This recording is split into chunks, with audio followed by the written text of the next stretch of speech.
সূর্যমুখী ফুল। এর নামকরণটা হয়েছিল সম্ভবত সূর্যের দিকে মুখ করে থাকে বলে একে সূর্যমুখী ফুল বলা হতো। কিন্তু অনেক চেষ্টা করেও একে ঠিক সূর্যের দিকে মুখটা ঘোরাতে পারি নাই। অনেকক্ষণ ঘোরালাম, ভেঙে যাওয়ার ভয় ছিল। কোনো অবস্থাতেই সূর্যের দিকে মুখ তাকে ঘোরাতেই পারলাম না। উল্টো দিকে রয়েছে। এই সূর্যমুখী এক ধরনের একবর্ষী ফুল গাছ।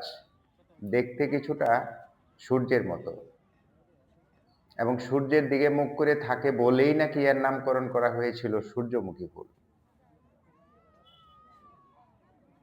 এর বীজ পেকে গেলে যে বীজটা হয়, এটা মুরগির খাবার এবং তেলের উৎস হিসেবে ব্যবহৃত হয়।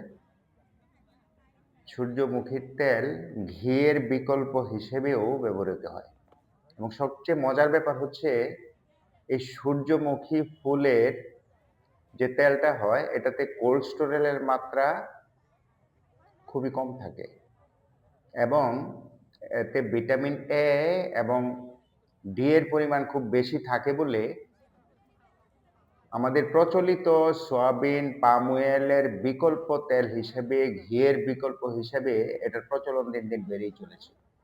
কিন্তু আমাদের বিশেষ করে গাজীপুরে বা ঢাকার নিকটবর্তী কোনো অঞ্চলে খুব বেশি চাষাবাদ হয় না বলে ২-১টি বাগান যেখানে তৈরি হয়েছে, এই বাগানগুলোতে টিকটকারদের ভিড়ে এবং উন্মাদনায় আমাদের মতো সাধারণ মানুষ এর ভিতরে ঢুকতে যেয়ে রীতিমতো ঘাম জড়াতে হয়। নান্দনিক দৃষ্টিনন্দন এই সূর্যমুখী ফুলের বাগানে উঠতি বয়সী ছেলে মেয়েদের ব্যাপক ভিড় লক্ষ্য করলাম। কি দেখছে, কতটুকু দেখছে, কেন দেখছে, শুধু ছবি তুলছে। একটার পর একটা ছবি, বাম দিকে হেলে, ডান দিকে হেলে, কত রকম ভাবে যে ছবি তুলছে। এই সূর্যমুখী ফুলের বাগানটাকে ঘিরে এক প্রকার মেলা জমে গেছে। সামনে, পিছনে, আশেপাশে বিশাল এক মেলার আয়োজন যেন।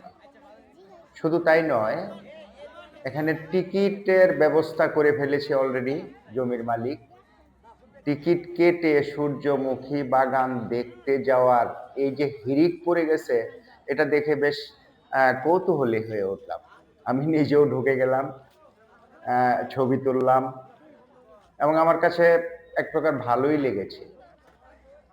চিত্ত বিনোদনের একটা জায়গা তো তৈরি হলো। এই সূর্যমুখী বাগানটাকে ঘিরে কি চমৎকার হইলো একটা গেটের, দেখেন কি চমৎকার একটা গেট তৈরি করে ফেলা হয়েছে। এই বাগানকে ঘিরে এক প্রকার চিত্ত বিনোদন, একটা বিনোদন কেন্দ্র বলতে পারি এটাকে। দুপুরের পর থেকে সেই রাত অবধি বিনোদন, মানুষের আসা যাওয়া দল ধরে মানুষ আসছে, যাচ্ছে, ছবি তুলছে, পরস্পরের সাথে মত বিনিময় করছে। ভালোই লাগছে বিষয়টা দেখতে।